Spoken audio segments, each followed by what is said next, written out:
All right, welcome to the Built to Hunt podcast. We are sitting down. It is the end of 2023, and we're going to take a look back at the gear that we use over the course of the year and take a look at our favorite pieces of hunting clothing, gear that we used in camp, gear that we carried on our person, the gear that we were most disappointed with this year, as well as we're going to round off with what's the weirdest thing that you carry in your pack. So we have sitting here 6 of us. We have a showing. We have Matt from HFA. We have Jerrod Lyle, CEO of Hunt and Fool. We have Forrest Pike, Director of Gear Fool. Promise Smith, our Jane of all trades, Gear Fool, Hunt and Fool. And Brady Harang, our media producer. And I'm Jake Lyle. And we're just going to go around and we're going to talk to each one of these categories and share out from our experiences in the field this year, talk about those highlights and lowlights as it pertains to gear. But just to kick us off and warm us up, let's just go around and speak to what hunts you went on this year in 2023. So Matt, can I start with you? Absolutely. This year I started out in Oregon with a Roosevelt elk hunt. That tag's still good until March 31st of next year. Then I had an antelope hunt in Oregon, did blacktail and black bear in Oregon. I had an oryx hunt in New Mexico, and then got my butt kicked on a Rocky Mountain ewe sheep hunt in Montana, which was not successful. And then I go to Mexico for Coues deer here in a couple weeks. Sweet. Matt's definitely out kicking his coverage here because this is Jerrod, and I didn't have near as much fun as Matt did. No, I drew an Arizona archery elk tag with 23 points and hunted fairly hard on that hunt, and then I'd spend a little bit of time out in Montana with some other friends, including you, Jake, and on your guys' hunts, and then I wrapped it up with an Idaho deer tag in southern Idaho, drew a limited entry late season any weapon tag. Well, I guess it's my turn. I started off with Arizona OTC archery deer. I did spring bear twice, once in Idaho, once in Montana. Brought me to August, ran up to September, ran up to Idaho for archery elk, came back down for some general elk activity here in Utah. Back up to Idaho for rifle mule deer, and then anchored it in Utah once again with my 12-year-old daughter on her first year of deer hunting. So that was it. I started with Brady's over-the-counter spike hunt here in Utah, and then that was end of August, and was it middle of September? Mm-hmm. I went and filmed the first part of Jerrod's elk hunt, and then after that I had... We had Josh's hunt, right? Yeah, Josh's hunt that Brady was filming that I joined in on, which was Josh and his dad in Utah, and then Jessica's hunt in Arizona, and finished it with Jerrod's Idaho mule deer. And I was on a moose hunt in Alaska for the first half of September. Joined Jerrod on the Arizona hunt.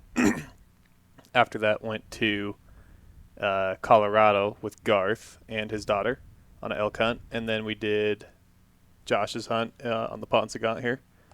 And then I think it was back to you after that, right? On the Idaho hunt. You and I spent way too much time together. Together. There's no question about that. And I'm the most boring out of everybody. I'm still a Montana resident, so I spent all my time in Montana hunting elk and deer this year. And I didn't even hunt spring bear, which we'll fix next year. Yeah, that's a sin. If you live in Montana and you don't hunt spring bear, that's a sin. I know. Okay. So starting at the top there, the first question that we asked everybody last week, and I might sprinkle in some of the responses from the other advisors in the building. We have a really big team. We cannot fit them all here in the studio, but we have a good showing here today between the 6 of us.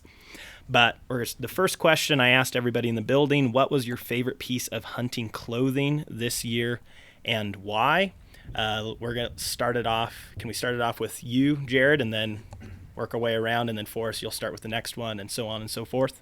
Yeah, sure. No, for me, prior to my Idaho deer hunt, I hadn't shot anything with a gun in 20 years on the nose. And so I always think about quietness when I'm in the field, and then like a warmth to weight ratio is super important. I experimented with Sitka gear this year for the first time since 2006 or 5, somewhere. The very first year Sitka came out, I was an early adopter, and then since I haven't gone back. But I loved the ambient hoodie. From a warmth to weight ratio, it's like mind-blowing how it's like putting on a little lightweight hug. And honestly, it's super quiet. And it was one of those items, I always kind of weigh these questions. Would I ever think about not putting it in my pack? And the answer was absolutely not. It went in my pack regardless of the temperature. Kind of hard to top that one. For myself, I really kept a lot of the same hunt clothing I've had from the year prior, 2022. However, this year with the release of the Merca glove by Stone Glacier, I did throw that in. Not too high on the price point, but it made a significant difference for myself in the mountains. I wore it routinely. I generally don't pack gloves unless it's going to be cold weather. But this year I changed that up. And then having those on my hand when breaking brush or just doing basic camp chores, pulling tent stakes, throwing up a hasty shelter, it was just nice to have that little bit of a protective layer on the palm of my hands and a little bit of warmth on the back of my hands through each one of those trips. So definitely made a difference for me, and I'll keep it for trips to come. My piece of gear was the Sitka Cadence pant. I usually have a hard time finding good pants that fit me well, the length and then around the waist, and those didn't have any seams that had any hard spots compared to other pants that I've had. And so they were just a piece of clothing that I didn't even think about. They were like, I wore them into late season when it was a bit colder and I was able to layer and then All of the above. and then I also was able to wear them in more desert areas where it was hotter. And on that, the Cadence pant, that's a women's pant from Sitka. Mm-hmm. You also ran the Timberline for a bit, Yes. too, didn't you? Yeah. How would you compare the Timberline and the Cadence? The Timberline has more reinforcements and is a little bit more durable, but I didn't like how it was fine, but the seams where the zippers came across my hips, and as my waist belt on my pack wrapped around, it made a hard spot and I got bruising from those seams. And so I'd always try to adjust my pants to the side to avoid the seams, and I didn't run into that with the Cadence pant. Probably didn't help that you packed out about 65 pounds of my elk meat 5.5 miles in Arizona. Thank you very much, promise. That was a lifesaver. Yeah, I was sure glad she was there. Oh. Otherwise, it would have just been you and me. Oh, awful. I'd have to repeat exactly what you said about the ambient. I went with the ambient jacket, just a little thicker and no hood. But it's a piece of gear that I have on every hunt that I go on. And then I also use it a lot just in the, like, around the house working Same. on stuff. Like, it's a fantastic thing. Yeah. No, I think a lot of us tried out the ambient this year, and everybody's pretty much echoed that same thing. And something I'm a big fan of with it is I feel that it's something that you can layer in addition to down and get an added heat benefit, whereas just stacking down on top of down on top of down, eventually you're compressing the down and you're losing the benefit of the down. Right. But that ambient you can wear underneath of down and get way more insulation in those later season hunts. It was crazy warm for as light as it is. Yeah. You pull it out of your pack and you're worried in a light breeze it's just going to blow away. And I lost mine a couple times. And you can see through it. That's what's crazy. Yeah. Like, you hold it up to light, you can see through that ambient jacket. It's crazy. For me, a big thing that I was super excited about this year was this is the first year I tried, well, really anything from the Stone Glacier lineup. I've been a big fan of the Stone Glacier Cirque Light jacket, and I almost put that down for my answer today, but instead I ended up going with really all three of their pants, the 206, the de Havilland Light, and the de Havilland Proper. They're the most adjustable pants I've ever found. I've always had a really hard time getting pants that fit. Kuiu pants are always way too tight for me. I got teased a lot on the mountain for my tight pants. Not that kind of party, Jake. I am so happy that finally we got those pants. They have that an adjustable waist system that has an integrated belt into the waistband, and it also has the ability to move the zipper by 3 inches with a Velcro mechanism. which mine's always maxed out. But in theory, if I lost some weight, I could bring that sucker back in by 3 inches. So really love those pants. All three of them are excellent. I love that Stone Glacier has a very clear, this is the early season pant, this is the versatile pant, this is a late season pant. I wore the 206 in September, hunting archery elk. I wore the de Havilland pant this last weekend, snowshoeing in the Wyoming backcountry. It's super straightforward with what to select and really adjustable. I think I'd have to echo what you said. That's something I love about Stone Glacier's site is it's not a big jumble of 5 different options and they're all kind of this and that. It's like, nope, this is what you want for early. Here's your mid. Here's your late. Mm-hmm. So as far as I go, I don't really change my gear list. Like, I'm pretty OCD with my gear list, as Jake knows. Like, everything's in spreadsheets depending on what season, what hunt. And I don't buy a whole lot of new gear. And I was like, well, what's a piece that I would not go on with any hunt? And mine's my Crispy Hunter boots. My background is in fire. I used to fight a lot of fire, so you need an 11-inch boot. So I like a tall boot. And I actually don't even tie mine. I haven't tied them in years. Like, heck, I kid you not, I can't lace them. What are you, Shrek? No, no, they just fit me so perfectly. Like, I could take a pair of 9.5 wide Crispy Hunters, camp lace them up the top. I've packed moose, caribou, elk, deer, bear. Like, this is my 4th pair, and I haven't tied the last 3. You're an animal. So they just fit my feet so well inside the foot pocket that, and they've never leaked. They're tall, so I'm a little bit more willing to step in deeper water with them and know that they're still not going to leak. I've got a few pairs of different Crispies, and they're all great, but the Crispy Hunter is hands down my favorite piece of gear. Never heard that before. Yeah. Just don't tie them. No, just camp lace them. Like, packing moose and caribou and all that stuff, it's like, yeah, they just camp lace them, and there's enough rigidity with how tall it is, just with a camp lace, that my ankles don't roll, and good set of trekking poles, and I'm off. What is camp lacing? So camp lacing, essentially, you're just going around the back. You're just tying around. So you're not actually using the eyelets. Okay. So just go around the back, and essentially it's 3 loops around the entire boot, and square knot her up, and ready to rock and roll. Huh. Yeah, no. And So did you hunt tarmac exclusively this year? Exactly. Exactly.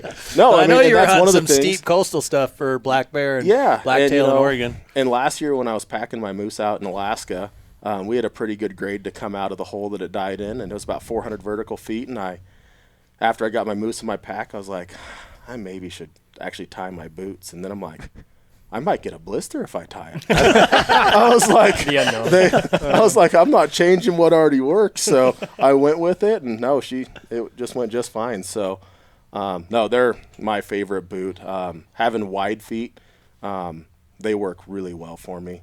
They're warm enough. I run pretty hot in my feet, so having a non-insulated or a 200-gram insulation in those, I mean, unless it's very cold, I'll run those year-round. I do want to disclaim that I think Crispy would not approve of us endorsing the. So if you're listening, Crispy, we recommend lacing your boots. No, they fit me so stinking well. I don't need to. It's a shining endorsement of Crispy here. Yeah. Built different. Built different. Built to hunt. Yeah. All right. The next question we had for everybody, and Forrest, I'll have you kick off with this one. But what was the best piece of gear you used in camp this year, and why? So this one was the easy one for me. In camp, it was the Light Cot by Helinox, taking that in place of a sleeping mat or sleeping pad for myself. Reason being, especially double tapping spring bear with Idaho and Montana, I liked the idea subconsciously and consciously of being 5 inches elevated up off the ground with those creepy crawly tick critters that are out there and inevitable. But also, I mean, you can't use it in late season, right? Because you're not going to have any of the insulating properties that you're going to want to have to provide that R value. But when Idaho Archery Elk came around, brother and I backpacked in. We hadn't selected our spike campsite yet. Wanted to get a quick glassing in, and then some weather rolled in a hurry. And so we set up our floorless shelter in an area we probably shouldn't. A lot of rocks, the kind of rocks that are jagged and you can't just dig out easily by no means. So the cot made it to where we just throw up that teepee, that floorless shelter, assemble the cot and throw the sleeping bag on top, and we were able to make it through that one night and select a better site the night or the day thereafter. So, yeah, that Helinox light cot, a little bit of a weight penalty. That's what I was going to ask. Yeah, it's significant. It's at least 1.5 pounds to possibly 2 pounds, and it's rather long in how it compresses and loads. But I strapped it to the outside or bottom of my main bag, and I liked it. I wouldn't use it every time, but there's times where right I think I will in the it was future. awesome. Yeah. So that's it for me. That's kind of cool that it allows you to sleep in or like be a lot less selective in your camping site. Yeah, if you have to. If you have to be, right? And then also, I think it contributed to just having a cleaner sleep system for days on end. Mm-hmm. Yeah. Not rolling over and, Yeah, getting your bag in the edge of it's the inevitable, dirt. right? Yeah, So, yeah. And it doubles for storage. I could put some of my, gear that came with me under the cot while I was sleeping, just adding more storage in the shelter that otherwise wouldn't be there. So I liked it. Sweet. That's me. Mine's simple. These string lights that I've been bringing camping for the last couple of years. It's like this puck, and then there's this string of LED lights on them, and you can recharge them with a little solar panel on top. But they definitely made camp on Jerrod's tent. We spent a couple of weeks in there, and just coming back and turning on those lights and stringing them up outside of camp just kind of gave it a little bit more of a homey feel. Game changer. Yeah. Yeah, honestly, it was awesome. Soft light in the morning. You're not fumbling for a headlamp. Just flip the switch and boom, the whole tent kind of lightly illuminates. They were awesome. Yeah. That it? Yep. Let's see. I threw the Silky Saw on here as number 1, not necessarily because it's anything too technical or special. It's just a saw that works really well. It's at a decent price point, and we used it on the moose hunt this year, and it was like it was kind of fun. I almost don't like to admit it, but it was like, I want to cut something down. This thing's a blast. A little beaver. Yeah. Well, Isaiah, his brother, and I were all just sawing branches off all day, like being dumb boys. Forts. But that saw was impressive. Very sharp. Cleared the wood out of the teeth pretty well, and I definitely am glad that I bought one. I also had the Roman home tent on here, and that's a big one. Yeah. But we used it, I think, 3 different times this year. Yeah. That thing is home. Like, we set it up, and it takes about a half hour to set up. It's work, but it's not horrible, especially for a wall tent. And as soon as you move in, you throw up the string lights, you get a little kitchen set up, and it's like, oh, okay, yeah, I can be here for a week or 2 weeks and be happy. It's light enough. We even took it on Lake Powell in our that's family right. boat trip. We took it. It's such and we had a baby, like a little baby playpen in there for little Georgia, who was not quite a year old at the time. And like it creates a home away from home and the opportunity to do some adventures that otherwise wouldn't be very feasible without that much comfort. And Right. it's a good thing it's light because we had about that much clearance on the boat from the water. How long does it take to set up? It's about a half hour. If you got 2 people that know how to do it, you could get it done in 20 minutes. But wow. we had it on Garth's hunt. We packed in with mules quite a few miles, and it was just his daughter and I setting it up, and she had no clue how to do it, and it took us 30 minutes. That's awesome. So Yeah, it's like it's just a wall tent, right? But the layout of it, it's got a stove in the center. The way it goes up, it's 50 pounds for the canvas, 50 pounds for the poles, and everything else you need. So packing it on a horse is easy. It's just a nicely designed piece of gear. That's great. Yeah, I was comfortable in Lake Powell, and we basically set it up on a rock. You guys don't know how we got the stakes in. But Some burros running around. yeah, it worked. For me, it definitely this year I upgraded sleeping bags. That was a big one for me. I had in previous years just purchased a 0-degree bag because I wanted something that, in my mind, that was the most versatile. I'm like, okay, I can sleep with it flayed open if it's hot, and if it gets really cold, I can zip it up. A 0-degree bag's the way to go.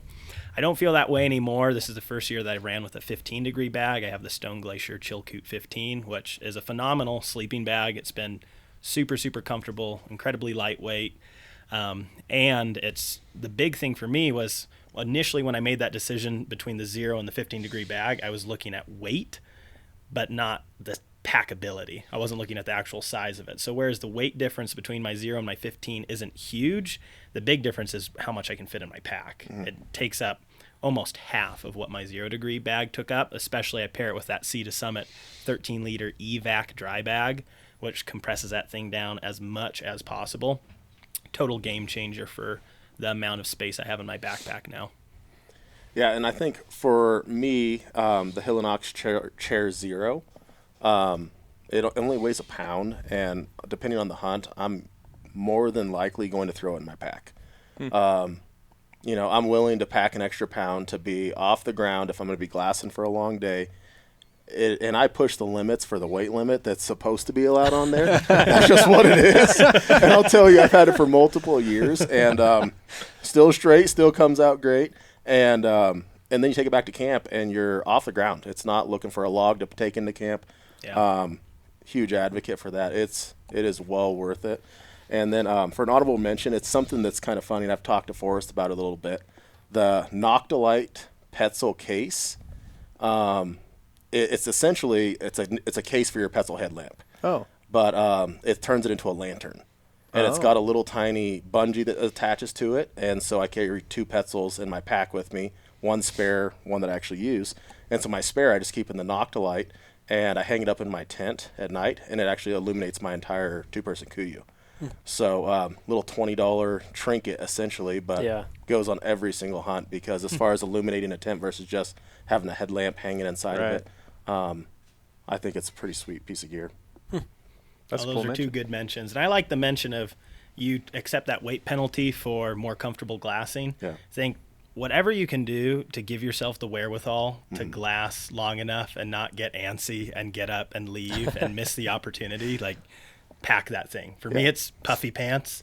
I carry those glassing pants everywhere. I only wear them while I'm glassing, but it makes me comfortable enough that I wait half hour longer, and that's usually when I see game. So no, and it rocks a little bit, which is nice when you're sitting there all day and you're just waiting to start glassing again. You can get I don't know if that's ADHD or what, but yes, yes, it is. But no, it's a super comfy chair, easy to get in and out of. I mean, I have yet to break it, so it works pretty well. Mine's super boring. It's jet boil and peak refuel. I'm very utilitarian when it comes to camp life. I go camping with Brady and Promise, and they're all bougie and tomahawk steaks and all kinds of cool stuff. Is all I want to do is eat as quick as I can and as clean as I can, and actually put something in my body that makes me feel good. So that's peak refuel accompanied with a jet boil. It's just, it makes camp life way easier for me. It's a staple. It is. Yeah, absolutely. Yeah, and I'm thankful for it every single time. Like, ooh, I'm going to have dinner in about 10 minutes. Yeah. And it's going to be clean. I'm going to have no dishes. Are you the type that goes for a variety of peak refuel meals, or you keep it to like that select 1 to 2 meals because it's your go-to? About 3. 3? Yeah. I'm about the same. Yeah. My brother 3. runs with 1. Oh my goodness. So whether it's 5, 6, 7, whatever days, it's Unreal. chicken Alfredo every night for that guy. That would be the one I would choose. That would be the It one is I would good, yeah. choose. I got to have a little Biscuits and variety. But, yeah, that's it. I'm simple. Interesting. And you let off there for us, so we Yeah. just went. All right. What was the best piece of gear you carried this year, either on your person or in your pack? Promise, you want to kick us off? Yeah, my Kuiu Super Down Pro pants.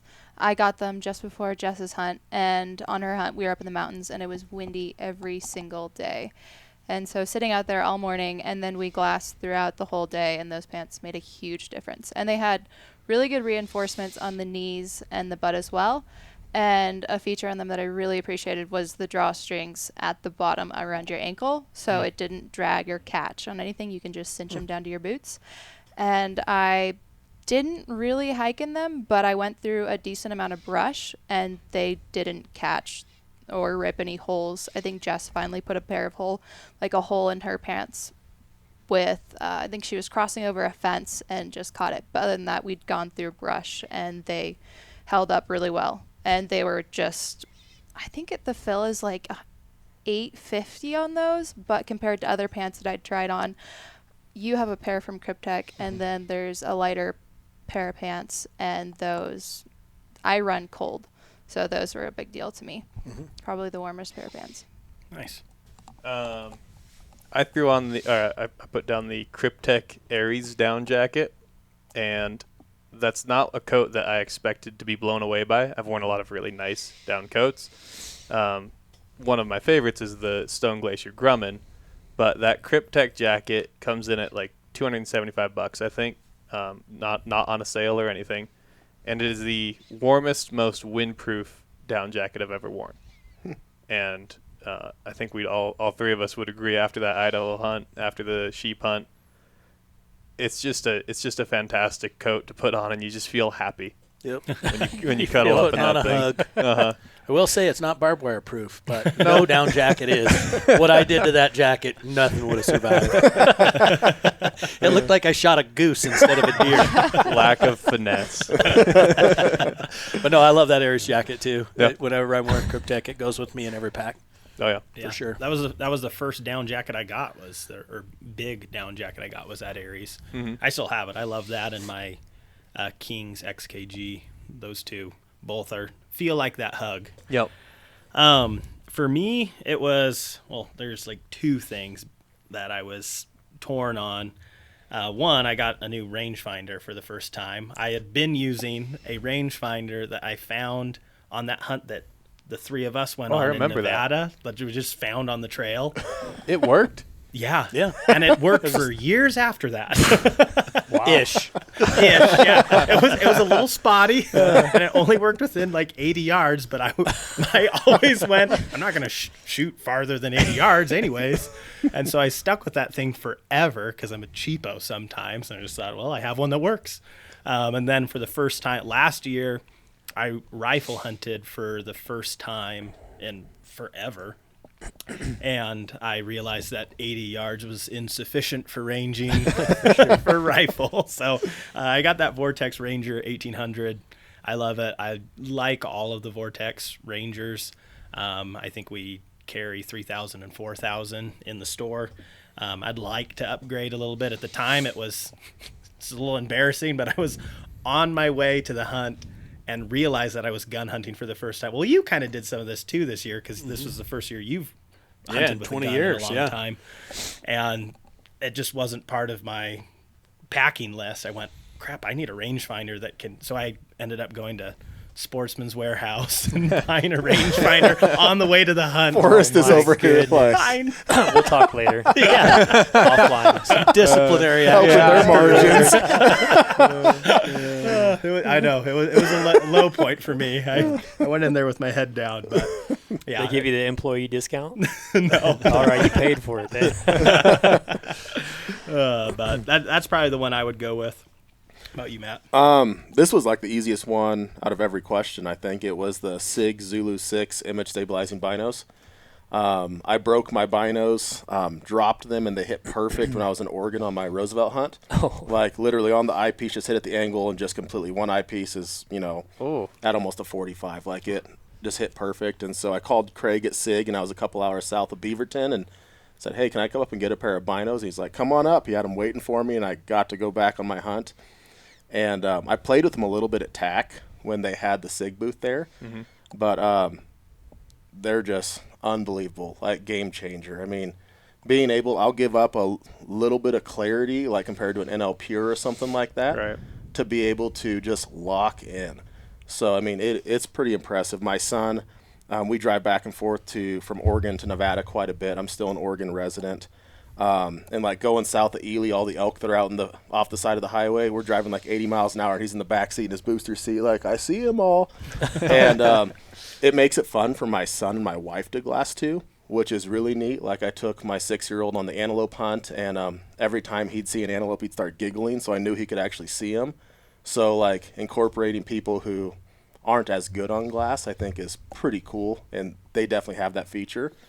And like I shot my Oryx this year in New Mexico, and I'm on my knees, gun on the tripod, in the shoulder, like watching the herd of Oryx, and in my offhand, one-handed at 400 yards, I'm glassing. Mm-hmm. Like, so I'm literally like, okay, that's the Oryx I'm going to shoot, look back in the scope, look back in the binos, put my rangefinder in my pouch, and shoot my Oryx.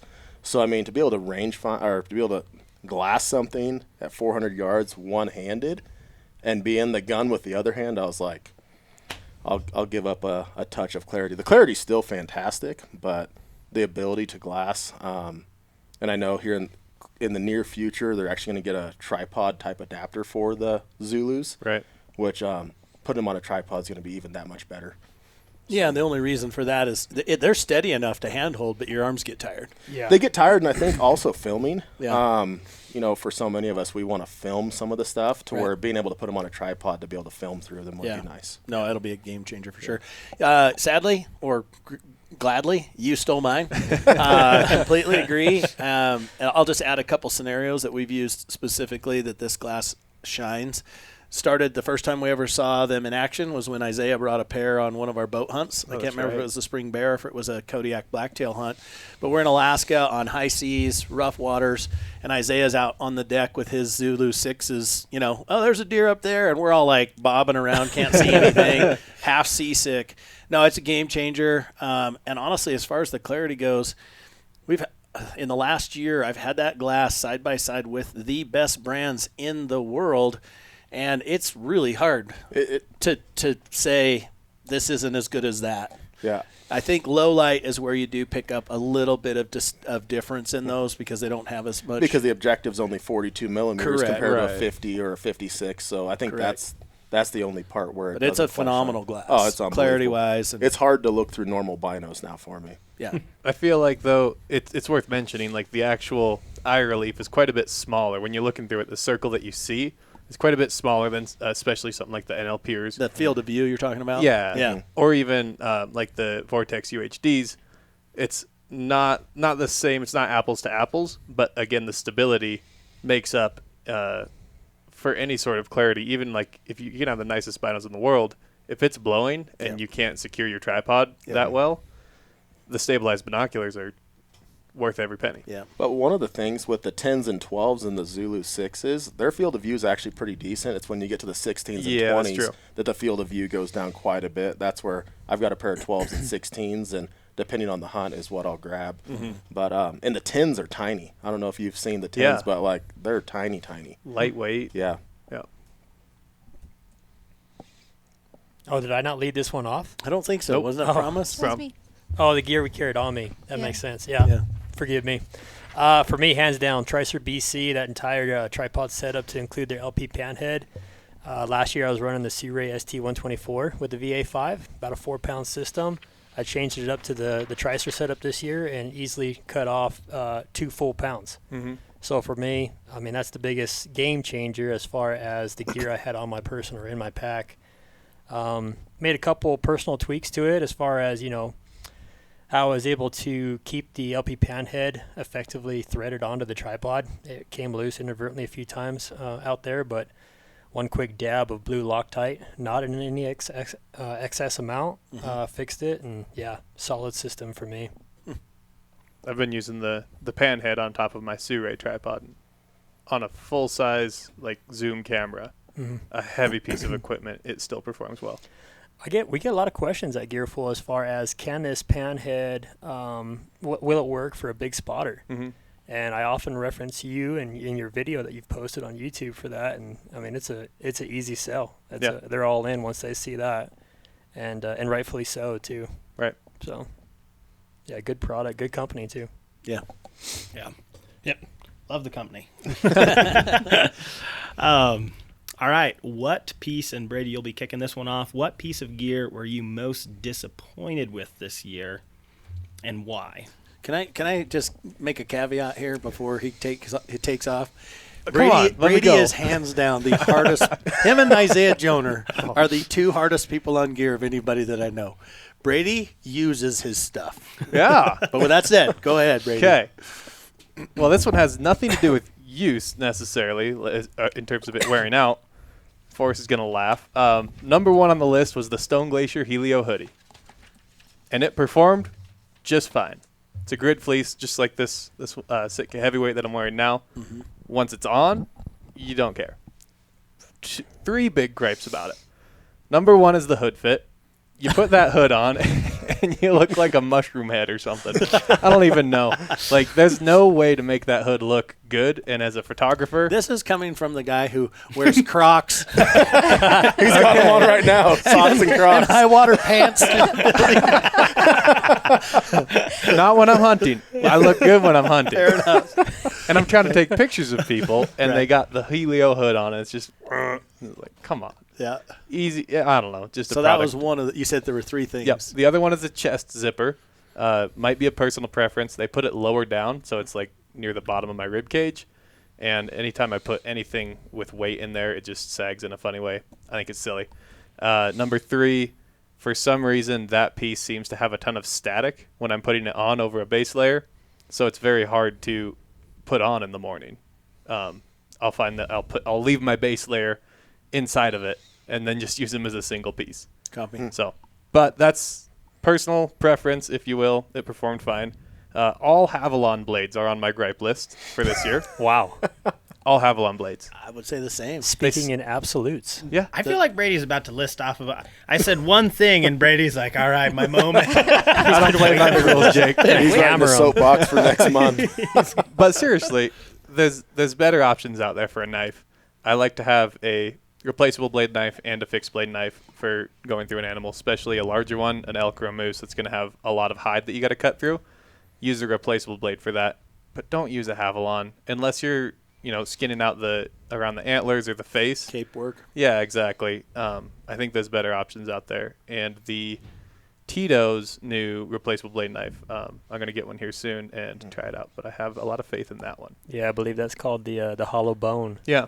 if I'm not mistaken there. So, Um, and they went to their own proprietary replaceable blades too. Tito did. exactly. Oh, Yeah. that's awesome. A little bit more Nice. robust, or Yep. significantly more robust. So time will tell. I think you've Nice. got one coming, don't you? Mm-hmm. Yeah. Yeah. Anxious to see how that turns out. Me too. Because it's a similar design to the Havalon blade in terms of attachment. I don't like the outdoor edge because as soon as you get any meat in there, it'll gum up and then you just can't operate it. So Yeah. Well, in case anybody listening is like, well, what does the media guy know about running a knife? The truth of the matter is when something dies, Brady gets his knife in there as quick as possible because he knows, hey, when we get this thing done, we can go back to camp. exactly. We're getting out of here. This guy has ran a knife through more meat this year than anybody I know, probably. After days and weeks of Yeah. carrying more weight than anybody else, for Exactly. example. Yeah. Exactly. I got you, Brady. There's don't worry. credibility there. Number 3. Oh, my goodness. Buckle up, boys. You let me lead. Number 3 is a lack of a good shovel in the truck. And that might not quite count under here, but I had to mention it. It definitely does not. But go ahead. But I had to mention it. I can see Hopefully that. save someone some heartache because Jerrod, Promise, and I were kicking ourselves. And it was not your fault. You didn't have a shovel in the truck? Is Is that that- the story? There was a miscommunication at the ranch at Thanksgiving when we did Friendsgiving. Oh. I thought that it was Brady's shovel. It was John's shovel. And so Oh. I didn't grab mine out of my truck to go into his truck, and we didn't have one. And I thought he had And then one. Walmart conveniently was completely sold out of all their shovel inventory. So we course. bought one of the little folding poop shovels and a Pulaski. And it's only so good. Yeah. Yeah. No, there's beauty in the proper truck recovery kit. I mean, it's an 100%. essential. Big time. When my younger brother turned 18 for Christmas, I mean, my wife is going to laugh right now, but I bought him a shovel, keeping his little Ford Ranger. Yeah. And he that's a good used one. that to get unstuck more times than he can probably count. So he still Put carries one it in today. Teresa's expedition Yeah. for Isaiah. What was that? We should put one in Teresa's expedition for Isaiah. Man, I want to laugh so hard at that one. A little salty still. Number 4. This is the last one. But I purchased the Intercept pant this year. And I think it's like a $300-some pant. It's insanely expensive. I love them. But in the pocket, they have an internal pocket. So you've got the thigh pocket, and then inside there's another smaller pocket. It's the most useless thing ever, and I'm going to cut mine out because you always go into the smaller pocket. You can't access the bigger one easily. Could not agree more. It's arguably my favorite pant in their line, Mhm. but that little pocket in there is just mind blowing.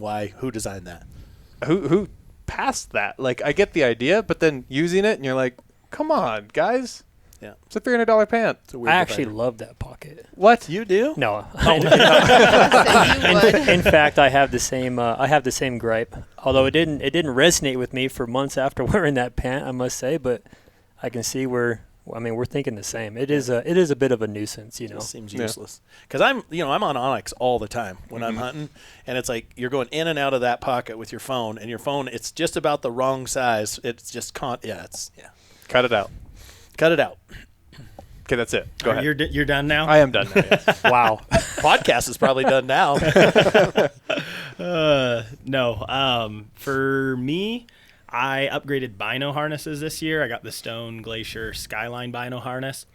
I really like the bino harness. I think it's quiet, it's comfortable, it's compact. It works great for my 10x42 Swaros, my ELs. But the rangefinder pouch that it came with was designed very clearly just for Leica rangefinders, and that Vortex I mentioned earlier, all of Vortex's rangefinders have this grip treatment on the outside of them that is nice for holding on to, but it catches on things. And so I could not get my rangefinder out of that rangefinder pouch, and it's a pretty small rangefinder pouch too. And what I ended up having to do was I wrapped my rangefinder in electrical tape in order to slide it in and out of that rangefinder pouch, which has been a solution. And now I really like the bino harness itself. My gripe is that for rangefinders that aren't Leica, that it's really what it's designed for, is a Leica rangefinder. Yeah, and for me, I took the Revic Hunter tripod on a couple of my hunts, and it's sturdy. It's a bigger tripod, and I knew that going into it. It does not have a pan head, and there's a coarse adjustment knob and a fine adjustment knob, and then there's another knob on there. And I was like, okay, I know I'm going into it not with a pan head, but just the coarse adjustment knob and the fine one, it's like, man, it was so finicky on locking in on target. I mean, it's built well, but I like a pan head. That's just what it is. So, and I took it on a couple hunts, and it does its job, but I'm not a fan of not having a pan head and being able to actually go through stuff and just have, I guess, one knob to be able to adjust to go side to side. It's kind of like the old, razor spotting scopes where you're finding your course compared to, the newer ones to where it's just one knob to where you can dial it in. I think it's similar to that. Mm-hmm. So that was the piece of gear that I used, and I'm like, I'm probably not going to use again on that. I'd have to echo that. I was not impressed with the design of it. Mm-hmm. Like you said, build quality was great, but function. Yeah, I mean, it's like I almost would tighten the fine all the way down and use the coarse to actually micro adjust more so than the other way around, because if I had the coarse down, it was too tight. Yep. So I mean, build's there, but it wasn't my favorite. Mine is, I'm not even going to mention a brand because the brand itself is amazing and I shoot better with it, but I switched to a handheld release 2 years ago. And I shoot better with it, there's no question. But managing it in the field, the more I hunt elk and whatever else, I just have the toughest time keeping quiet with it, picking up your rangefinder, your binos, etc., clanking into your bow. I finally ended up creating a little tie system around my wrist with some release loop. They do make them with wrist straps. Bottom line is, if you're contemplating making a switch from an index trigger to something like that, spend a ton of time in the field with it. Honestly, my Arizona archery elk hunt, I felt frustrated by that thing pretty much every day. And I think you guys saw me dinking with it every day. And it wasn't the release. Again, it shoots better than I deserve to shoot. And that's why I wanted to make the switch. But, management of it was awful. Interesting. What's the attachment Jessica has on her bow that actually holds the handheld? Magnetic one? Yeah, it's a magnetic one that has a little lever. But I know Jessica carries that on her bow, and it seems pretty slick. I love that idea. What I found, and we actually have this on film, that second to last night of the season when we had that probably 340, mid 340s type bull. Oh, yeah. And we got surrounded by cows. The problem is we got so immersed in the elk herd for so long that you just can't make any movements. Yeah. Like my only movement I wanted to make was, from my neck to my eye for a rangefinder, and like clicking stuff on your bow, and it was dead quiet that night. It was one of those where you could hear an ant cough at like 200 yards. It was just like, oh, you got to be kidding me. So, yeah, I just couldn't figure out a way to manage it. And there's way better hunters and way better shots that use those exclusively out there. So I'm not saying it's a bad solution, but if you're thinking about the Switch, spend a ton of time in the field with it, trying to actually emulate real-world hunting scenarios where you're trying to be quiet and not click it on things and bash it off your bow cam. Yeah. No, some good mentions for sure. For myself, as far as the gear I was most disappointed with, man, the InReach Explorer Plus that I've had for years and still do bugged me to no end. The What? transmit and The receive old one? functionality, the original, taller variant, you know. I've ran that for years successfully, but this year, Arizona, Utah, and Idaho, there were multiple occasions in which I could not effectively transmit and receive text messages with the wife back on the homestead. And, I'm kind of wondering why that might be. I did also notice that the battery life would deplete more readily this year than it was in years past.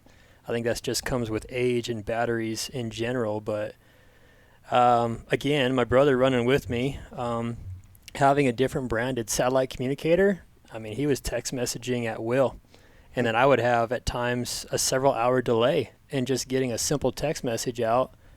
And sometimes those text messages just eat at you, right? Mm-hmm. You want to know how the kids are, and you get one message back, in this example from my wife, and it's, it kind of leaves you hanging, and then you send another text message immediately to say, hey, please clarify what's going on, and here I am several hours later, just turning it off, I'm turning it back on, doing everything I possibly can, getting better line of sight with the overhead, and man, it just it didn't shine this year, and I'm probably going to look to upgrade because I've heard of better performance from some Garmin products that are a little bit more modern, specifically from Austin up in Alaska with the Messenger, for example. So yeah, I think it might be time to look in that direction, at least on my part. Maybe I better do the same. I got the same one. Well, how did you use it in Alaska? Mm-hmm. And you didn't have any issues? I mean, the normal text coming in out of order and stuff, but no problems It with did function better after you hit the reset button. I mean, if you remember right, in Kodiak in October, Brady, so he claims that he didn't have any issues. Remember, this is the kid who put his Garmin in the freezer on the boat to try to deplete the battery life faster. Because it was frozen. Because so it was I had to freeze frozen. it. But then we start looking at it closer, and there's a reset button on it. We hit the reset button. It was good to go. Put it in Not the my freezer. finest Yeah. moment. It was kind of like Joey on Friends when he was reading the sad book. Put it in the freezer. Well, yeah. Anyways. All right. Promise. Let's round us off. What piece of gear were you most disappointed with this Mine year? was the Sitka Women's Core Merino 220. I wore it once. I hated the fit of it. And I don't know if it was just that one in particular, but it was like I had so much extra material over the stomach, and it was short, and then it was like a little bit longer than the back. So I tried to wear it again, and I ended up taking it off like midway through the day, and then I never brought it on another hunt with me again, and I just left it. And that was the women's and that's the Core Merino lineup with the armor. Because I'm a Yes. big fan of the Core Merino Yeah, same lineup here. for And the I didn't even men's. get to the point of testing it out because I hated the fit so much. So another thing that I was really frustrated with this year was we put on my pack a water bottle holder from EXO, and getting my water bottle in and out of that holder was such a wrestle. I've heard that from others as well. You got to put some more girth on. That's No. we got to girth you up. It brings the water bottle around. That's the problem. When you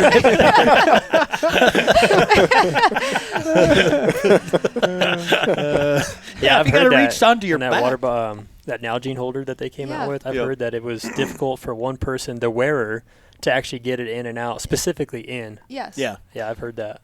I appreciate that I'm not going to lose it while I'm running around in the woods, but I also, it's so frustrating getting a drink of water that I You don't usually even like just water. This is Tell true. the truth. I don't like water. But that's what wilderness athlete is for. All right. Final question. This will be perfect. This will keep us under an hour here. We'll go around and just share what was the weirdest thing you carried in your pack this year. I guess it's my turn to start. I used to be an English teacher, so I always carry a physical book. in my mind, big weight penalty. I know Forrest is like, what are you doing? Red flag. Red flag. Fiction or nonfiction? Nonfiction. Gotcha. I carried a couple nonfiction books. I think the one I ended on was the Federalist Papers. Oh my gosh. Because I also used to teach history. A lot. It's a significant book, but We're it doubles completely as discredited. fire starter if you need.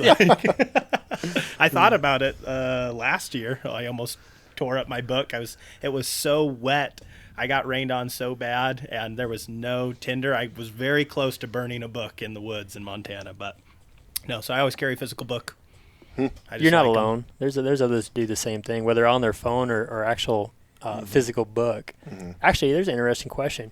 Why did you take an actual book versus just something on your phone, for example? It's not going to deplete my battery. Okay. Like I usually Just a different approach then. It'll deplete your physical battery carrying that extra weight. He's not bringing just a book, though. He's not bringing like a little, half-pound Louis L'Amour. He's bringing a 3-pound Federalist Papers. It's not that big. It's like that big. Dude. And I bring That's a textbook. highlighters and a pen for it. Oh, my gosh. Podcast is over. We have no credibility. No, I could get down with everyone having their own, oddities and some item or two that they carry, I think it's interesting. So We all have them. What's yours, Matt? I don't think mine's weird, but it's anti-monkey butt powder, the little yellow pouch or bottle of it. A doctor that I guided in Montana way back in the day, we got done archery hunting, and there was several of us in camp that were chafed up bad. It was just hot in Montana. What were you guys doing? We were smelling like Sunday dinner. trying to come up with stuff to not throw other people under the bus. No, but to where, we were like hydrocortisone cream, like it was like painful, not just like little red chafing. And the doctor's like, oh, this is way better than any prescription hydrocortisone cream. Like it's gonna keep sweat down, keep chafing down. And I primarily archery hunt, so it's usually warmer.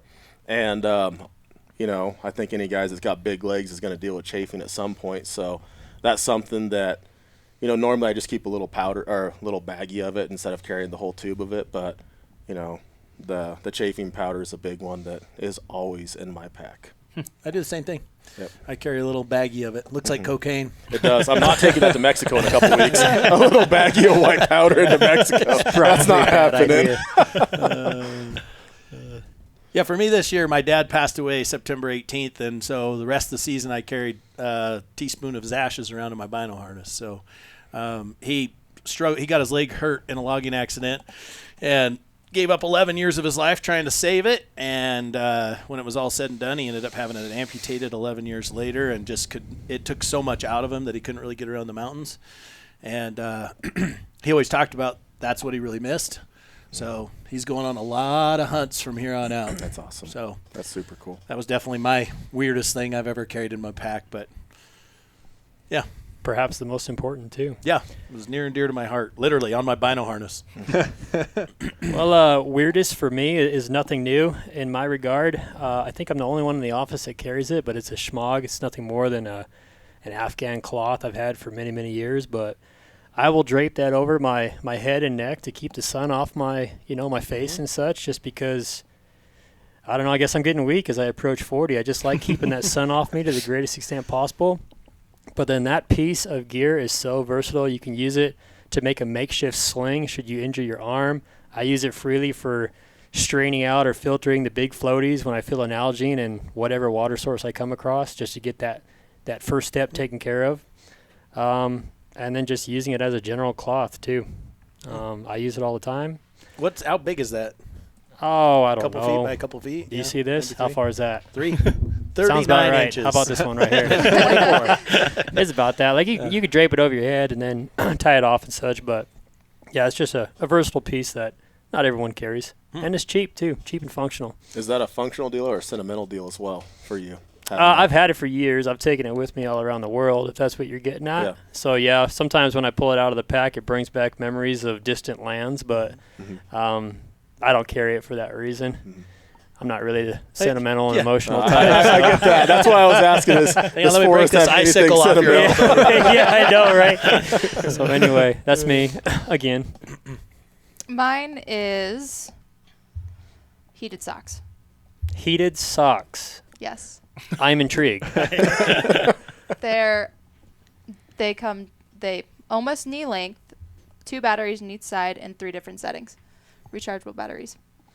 Something And you take on a day trip or something you take on a multi-day I trip? bring them anywhere that I know that I can recharge them, or if it's a day trip or a multi-day, depending on the setting. If I keep it on like a lower setting, then I can make them last a couple of days. Or when I get in my sleeping bag, just warm up my feet because my feet take a long time to warm up. I think I brought them on your hunt as well, and I wore them most nights. I know they were mentioned somewhere in one of those hunts. Yeah. And there's beauty in this, in my opinion, because you grew up where, Promise? In Naknek. Alaska. Yes. No one knows No one knows where what that Naknek is. is. Like in the thick of the cold. So, Yeah. you know, from a male or female perspective, when you throw out something that has to do with enduring the cold, I mean, I think there's value in it, certainly for a lot of people. Yeah, I use them throughout the summer too while I was fishing on the boat every night. Is it Yeah. a specific Huge. brand or is it an off-brand deal or? I don't remember what brand it is. They're from Amazon. A friend of mine shared them with me, and I ordered them in the summertime. And then huge game Merino? changer. No, they're Oh, just not a cotton. merino. They're not any type of What's quality. the price point on something like that? Like $90. Okay. 90? Yeah, Oh. worth it. I hope it gives me To a gentle me. toe massage. While Yeah, that price. Those Warm socks don't know what toes? they're Can getting you roll into. the pinky toe a little? I've definitely been on some hunts where I would have paid $200 for some heated socks Yes. at the moment. So Huge difference. My weirdest thing in my pack. Well, Oh, brother. Here comes a list of 3. well, 5. So, I have a pretty straightforward pack because I try and keep my pack as minimalist as possible in terms of equipment and gear, so that I can bring as much good food as possible. Yes, you do. Examples would be a bottle of hot sauce, some seasoning for peak meals if it's a multi-day trip. I used a bottle of honey this year on that moose hunt on day 11. Throwing a little honey on your Pop-Tarts was a big win. On your Honey and bear Pop-Tarts. country. Yeah. Nice. He ain't scared. Isaiah Yeah, I was can there. He see ain't so. scared. And Isaiah's just waiting for that bear. He's like, I've been training my whole life for this moment. Exactly. I mean, could you have a better camera guy? I mean, the guy that's going to carry all the weight, break down the animal after the kill, and carry the seasoning and hot sauce on your behalf. I know. Because he does share. Yes, he does. So Half of it went to Isaiah and his brother. I'm not surprised. And, you know, their mindset on the hot sauce especially changed drastically from the beginning to the end of the hunt. I can imagine. Yeah. But the weirdest one, and I don't know if I'd do it again, but on that same moose hunt, I brought a bag of roasted garlic Oh. to add to the peak meals. You know. In case you come across them vampires. yeah, Also that. Alaskan vampires. You got to watch out. Yeah, so that was, I don't know, maybe kind of a rude move for your camp friends, but there ain't no kinda about it. it was tasty. I just ate refried beans the whole time. terrible. Well, shoot, awesome. No, that rounds us out. That keeps us right there under an hour. Thank you guys for hopping in, and thank you guys for tuning in for our Gear of the Year podcast. Be on the lookout moving into 2024. We got great stuff coming from HFA, great films coming from HF, awesome gear reviews coming from Gear Fool. If you have any questions specifically related to gear, be sure to give us a call at Gear Fool. And yeah, thanks for tuning in. Be on the lookout for all the exciting stuff we have in 2024.